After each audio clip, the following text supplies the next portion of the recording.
السلام عليكم. طبعا اليوم رجعنا بشرح جديد. اليوم حنشرح عن تطبيق يشغل لك المباريات بث مباشرة البي ان سبورت وغيرها. تطبيق يعني جدا حلو سريع، يعني ما يحتاج نت قوي، يعني خاف تقول الانترنت عنده ضعيف. أول ما تفتح التطبيق حيطلع لك هيج، بس على موافق. طبعا الرابط ححطه بالتعليق اللي يريده. أول ما تفتح التطبيق حيطلع لك هيج.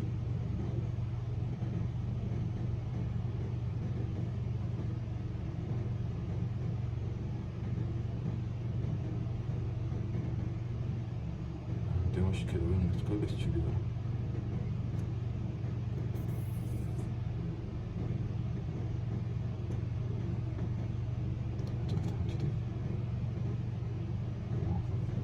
تمام، حيطلع لك هسه الرمز هذا 4 تسعات.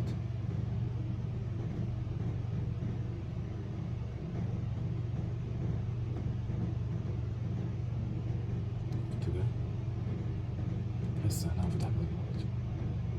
بعد ها هي خلصنا، اكيد خلصنا. هاي القنوات كلهم مجانيات.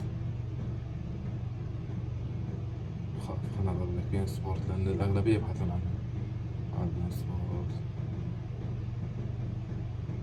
هذول كلهم بي ان سبورت.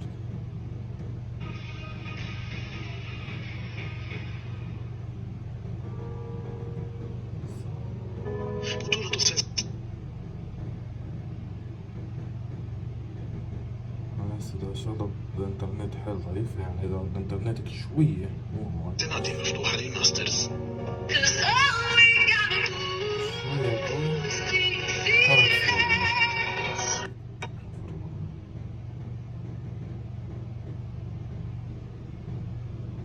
التي كانت حاضرة، لكن هنا نشاهد في هذه اللحظات نهاية شوط المباراة الثاني ما بين منتخب سيدات إسبانيا وأستراليا بتقدم منتخب سيدات إسبانيا ب3 أهداف مقابل هدفين في الشوط الذي شاهدنا فيه هدف. الشوط الثاني اذا ينطلق تشكيله الفريقين في هذا اللقاء. الاحبه الكرام، ديربي كاونتي الفريق الزائر في حراسه المرمى بيكيرس نيلسون هيلدر، هناك ويلسون كاشن اوسبون، هناك اللاعب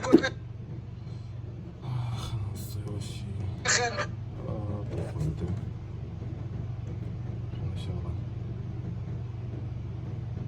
اوزو ومينديز، وكذلك اللاعب باخوزين، وكذلك جاكسون، بالاضافه لدونالد صاحب الهدف الوحيد، وكذلك مختار جيم. هي الاسماء الموجوده في تشكيله فريق بلاك روفرز، الفريق الذي يبحث عن التعزيز. نهاية الفيديو، أتمنى يعجبكم الفيديو.